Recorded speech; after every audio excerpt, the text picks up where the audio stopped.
Olá, meus amigos. Bom dia, boa tarde ou boa noite, né? Para quem estiver nos assistindo. Sou Cláudio Queiroz, sou aqui da cidade de Paraibuna, interior de São Paulo. E eu fui convidado para bater um papo com vocês, para a gente conversar sobre as leis do trabalho, né? A necessidade do trabalho, que inicia na questão 674 do Livro dos Espíritos, né? É um prazer estar aqui com vocês, né? Aproveitando as maravilhas que a tecnologia nos permite, né? O fato de eu estar tão longe e ao mesmo tempo tão perto de vocês. Vou iniciar com uma breve leitura do livro Vinha de Luz, psicografado pelo Chico Xavier e escrito pelo Espírito Emmanuel. Que fazemos do Mestre? Que faria então de Jesus, chamado Cristo? Pilatos. Mateus 27, 22. Nos círculos do cristianismo, a pergunta de Pilatos reveste-se de singular importância. Que fazem os homens do Mestre Divino no campo das lições diárias? Os ociosos tentam convertê-lo em oráculo que lhe satisfaça aspirações de menor esforço. Os vaidosos procuram transformá-lo em alegria de exibição, através da qual façam um monstruário permanente de personalismo inferior. Os insensatos chamam-no indebitavelmente aprovação de desvarios a que se entregam à distância do trabalho digno. Grandes fileiras seguem-lhe os passos, qual a multidão que o acompanhava no monte, apenas interessada na multiplicação de pães para o estômago. Outros se acercam dele, buscando atormentá-lo, à maneira dos fariseus arguciosos rogando sinais do céu.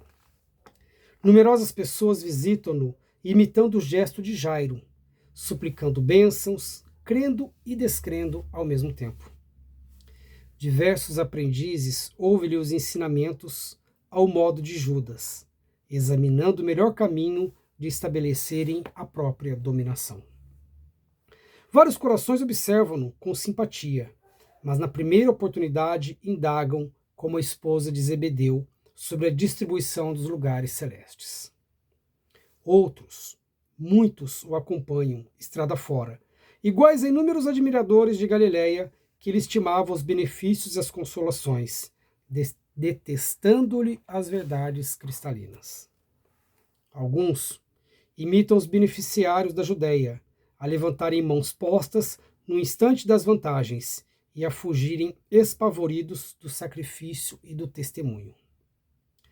Grande maioria procede à moda de Pilatos, que pergunta solenemente quanto ao que fará de Jesus e acaba crucificando com despreocupação do dever e da responsabilidade. Poucos imitam Simão Pedro, que, após a iluminação no Pentecostes, seguem-o sem condições até a morte. Raros copiam Paulo de Tarso, que se ergue na estrada do erro, colocando-se a caminho da redenção, através de impedimentos e pedradas até o fim da luta. Não basta fazer do Cristo Jesus o benfeitor que cura e protege. É indispensável transformá-lo em padrão permanente da vida, por exemplo e modelo de cada dia. Vamos iniciar então com uma prece, pedindo ao nosso Mestre Jesus, nosso companheiro e amigo de todas as horas, que esteja conosco neste momento, que nos ilumine, que nos abençoe, que permita com que tenhamos um bom entendimento daquilo que iremos neste momento estudar juntos.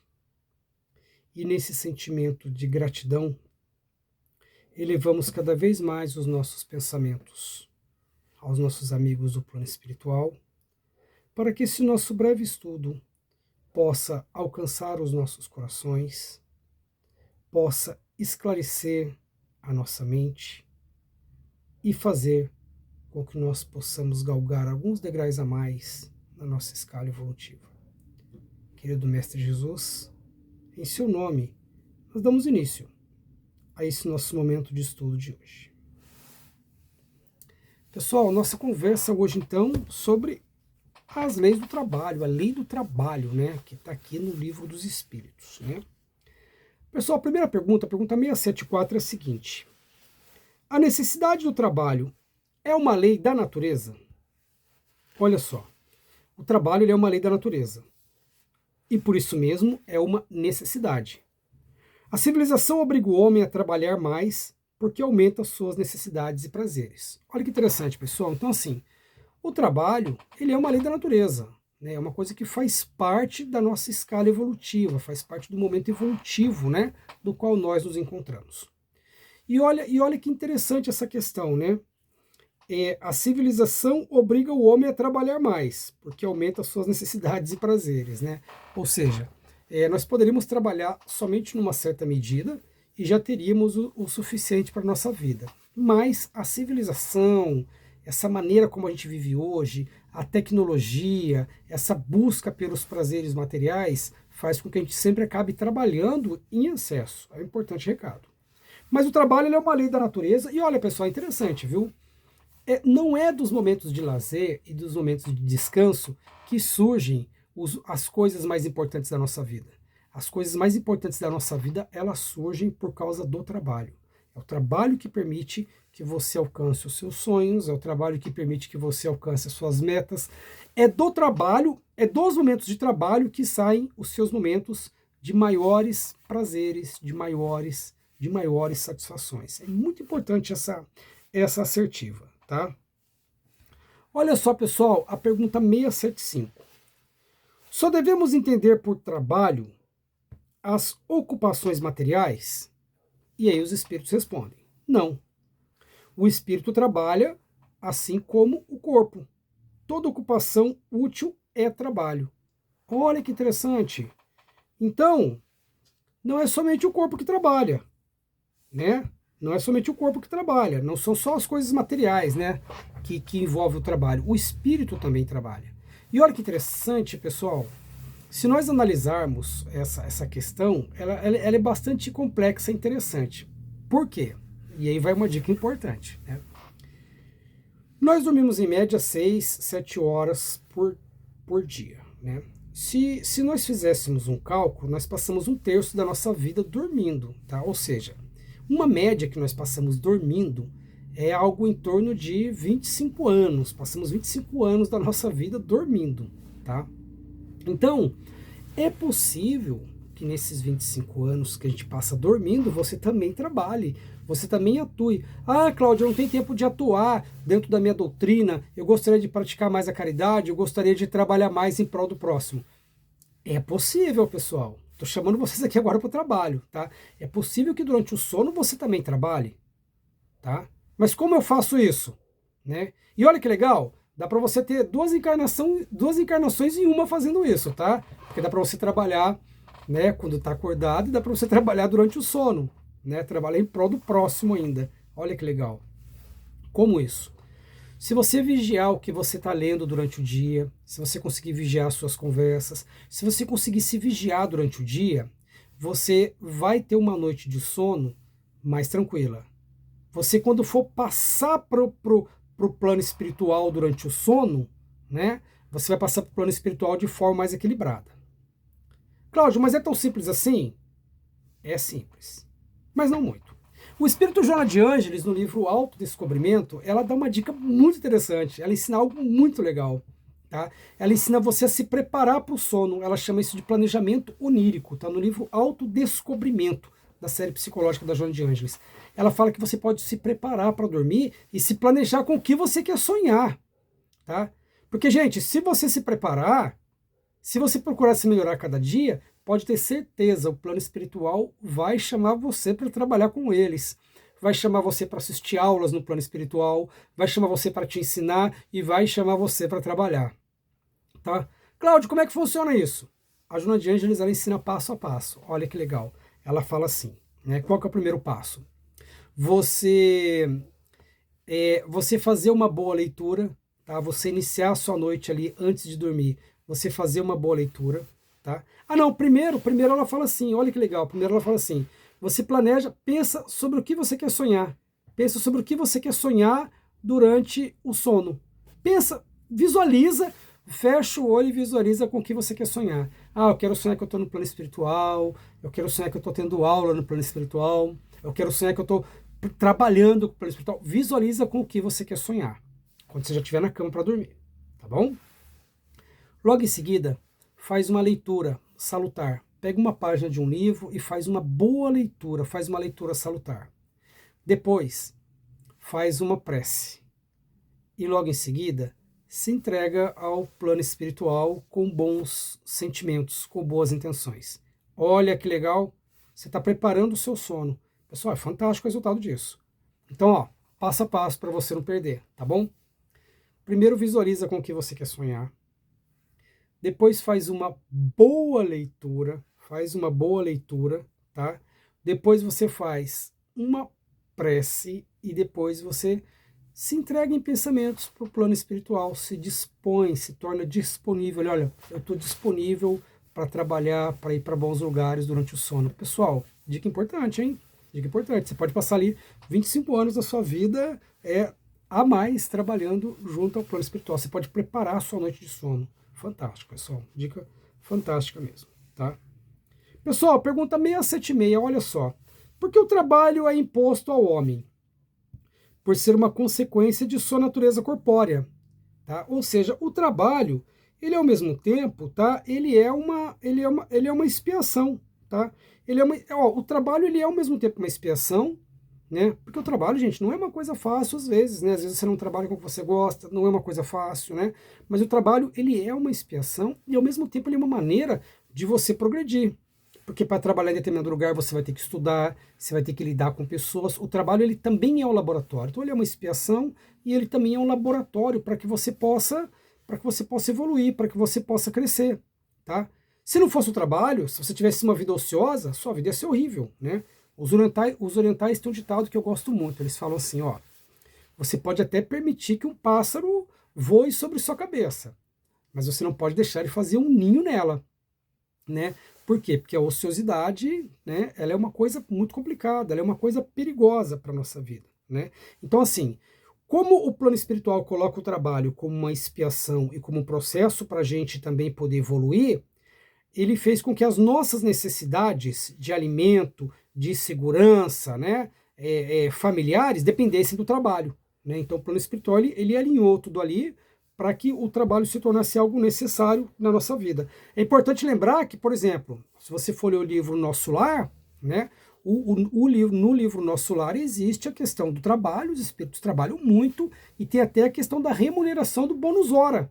Né? Bônus hora é uma moeda que existe no plano espiritual, que existe na colônia espiritual Nosso Lar. Ou seja, qualquer conquista que você queira ter nessa colônia espiritual, nessa cidade, você vai precisar acumular bônus hora. E você acumula esse bônus hora com trabalho, tá? Com trabalhos. Tá? Olha que processo fantástico, né? Que é uma continuidade da nossa vida aqui na Terra, né?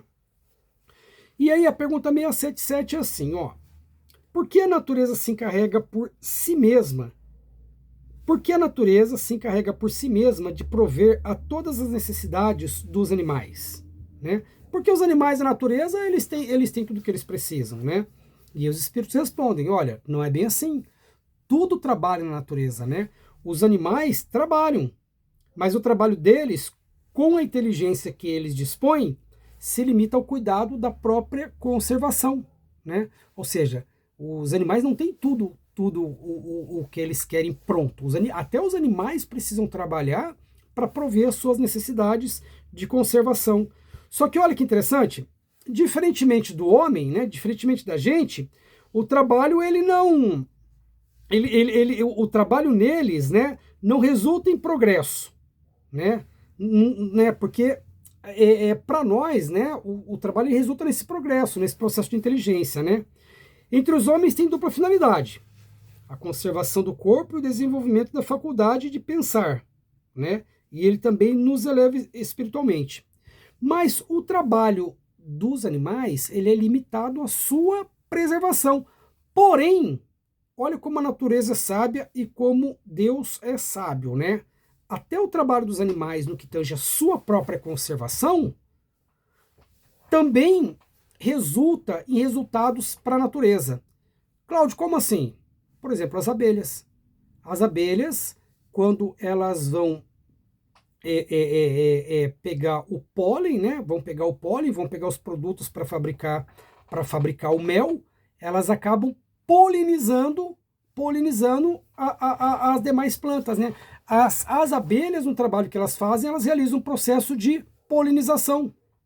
Olha que interessante, né? Ou seja, tudo na natureza ele tem uma finalidade, né? Ele tem uma finalidade, né? É bem interessante esse processo. Então, assim, até o trabalho dos animais, né? A gente pode pegar o trabalho de polinização das abelhas, né? As abelhas, quando elas vão de planta em planta, elas acabam criando esse processo de polinização na natureza, né? Os pássaros, né? Os pássaros, quando se alimentam de frutas, eles vão migrar de um lugar para o outro, né? E quando eles migram de um lugar para o outro, eles acabam jogando sementes em outros lugares, né? Os pássaros, quando acabam defecando, acabam jogando sementes em outros lugares, né? Então tem todo esse processo aí. As minhocas, as minhocas na terra, elas ajudam no processo de irrigação por causa dos canais, das vias que elas causam. Então, assim, todo o trabalho dos animais também tem essa importância, né? Não é nada perdido, né? Nos mundos mais aperfeiçoados, o homem é submetido à mesma necessidade de trabalho? Sim, né? Como eu disse aqui, por exemplo, no nosso lar. Só que o trabalho ele é diferente, né? No nosso lar, por exemplo, não há tantas necessidades materiais, né? Mas existe um trabalho em prol do próximo, como esse trabalho de resgate de espíritos que a gente vê, esse trabalho de ajudar nos departamentos reencarnatórios dos espíritos que vão vir para a Terra, o trabalho de resgatar espíritos, né, que estão nas zonas umbralinas, é um outro tipo de trabalho, né? É um outro tipo de edificação, né? E aí, pessoal, a questão 679, ela nos traz o seguinte: o homem que possui bens suficientes para garantir a sua subsistência estará isento da lei do trabalho? Então, olha só, você é muito rico, você tem muito dinheiro, você está isento da lei do trabalho? Você pode não trabalhar, você pode não precisar trabalhar para outra pessoa. Porém, quanto maior os seus talentos, maior a sua responsabilidade, né? Então tá, eu nasci muito rico ou eu ganhei na Mega Sena, eu não preciso mais trabalhar?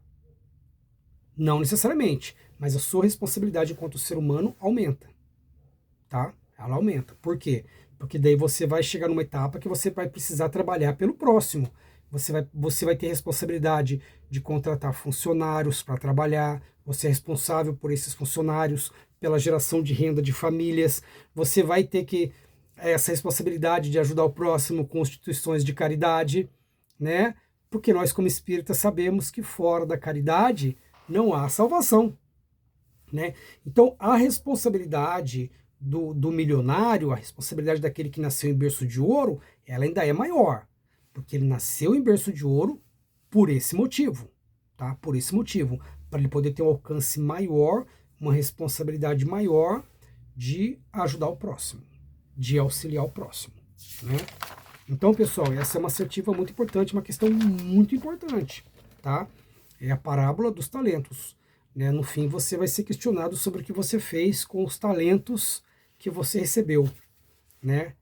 E eu faço a pergunta para você: será que tem algum talento seu que está enterrado, né? Será que você tem algum talento que está enterrado, né? E aí, pessoal, eu espero que isso tenha ficado claro, né? Tem uma história muito interessante que eu gosto de falar, né? Que a vida na Terra é assim, é como se nós trabalhássemos para um patrão, né? Como se nós fôssemos mordomos, trabalhássemos para um patrão, e esse patrão fosse viajar. E esse patrão ficou ausente por mais de 30 anos, né? E nós ficamos cuidando dos bens desse patrão, que eram muitos bens, né? E num dado momento de nossas vidas, nós passamos a achar que nós éramos donos desses bens. Eu sou dono do carro, eu sou dono da mansão, eu sou dono de toda essa propriedade. E aí, 30 anos depois, o patrão chega para te lembrar que você não era dono, que você era apenas um mordomo daquelas coisas que você tem. A vida na Terra é assim. Nós somos mordomos das riquezas que nós temos aqui na Terra. Tá? Nós somos mordomos dessas riquezas que nós temos aqui na Terra. A questão 681 também é uma questão interessante, tá? Que eu vou encerrar falando aqui sobre ela, tá? Que ela pergunta, né? O Kardec pergunta para os espíritos se nós, né? A lei da natureza, ela impõe aos filhos a obrigação de trabalharem para os seus pais? Sim, ela impõe aos filhos a obrigação de trabalharem para os seus pais, tá? Foi por isso que Deus fez o amor filial e do amor paterno um sentimento natural, tá? A fim de que possa essa afeição recíproca, né? Que essa afeição possa ser recíproca. Os membros de uma mesma família fossem levados a se ajudarem mutuamente, tá? Isso é só ignorado com muita frequência na vossa sociedade atual, né? Às vezes nós ignoramos essa importância e essa lei, essa coisa que faz parte da lei do trabalho, que é dos filhos cuidarem dos pais, como os pais cuidaram dos filhos, né? O livro Memórias do Padre Germano, que é um livro que eu recomendo que todo mundo leia, ele é psicografado pela Amália Domingos Soller, né?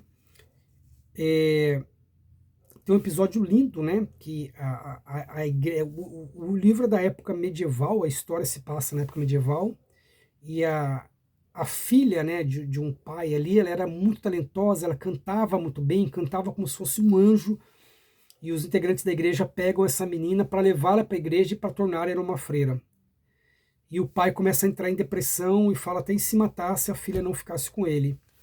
E o padre Germano, como era muito revolucionário, ele vai lá, convence a filha a ficar com o pai, porque o lugar dela não era na igreja. Os verdadeiros votos consistiam nela cuidar do pai, porque essa é a missão do filho. E como nós negligenciamos, né, aqui na Terra, essa missão tão importante de cuidar dos pais. Aproveite enquanto os seus pais estão com você. Cuide enquanto seus pais estão com você, né? Pessoal, essa é a nossa conversa de hoje sobre a lei do trabalho, né? Eu espero que ela tenha sido bastante salutar, bastante proveitosa, tá? Foi muito bom poder conversar com vocês. Leiam lá sobre a lei do trabalho no Livro dos Espíritos, né?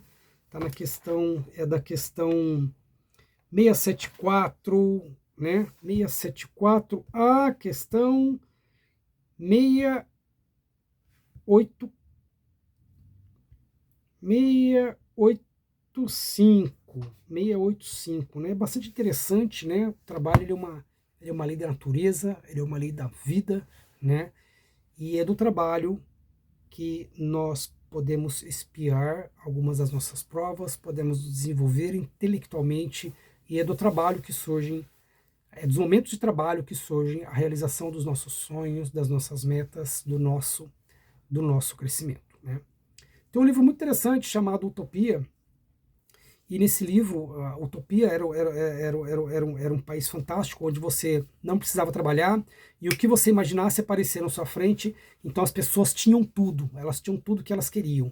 Mas a ociosidade foi tão grande, gerada por isso, que no fim elas acabam devorando umas às outras, cometendo atos de canibalismo, mostrando quanto a ociosidade ela é triste para todos nós, né? Pessoal, foi muito bom poder conversar com vocês, tá? Foi muito legal essa nossa conversa. Eu quero encerrar aqui com uma prece, agradecendo ao plano espiritual por este breve momento que pudemos ficar juntos, que pudemos conversar um pouco sobre a grandeza dessa obra que é o Livro dos Espíritos, que pode mostrar de onde viemos, para onde vamos, qual é a nossa destinação final. Este livro que foi tão trabalhado, tão estudado por Kardec, este livro que teve a atuação de uma equipe maravilhosa do plano espiritual e que serve para nós como um guia, como o Espiritismo é e como Jesus é o guia para a nossa vida aqui na humanidade. Obrigado, Mestre Jesus. Fica conosco hoje e sempre. Que assim seja.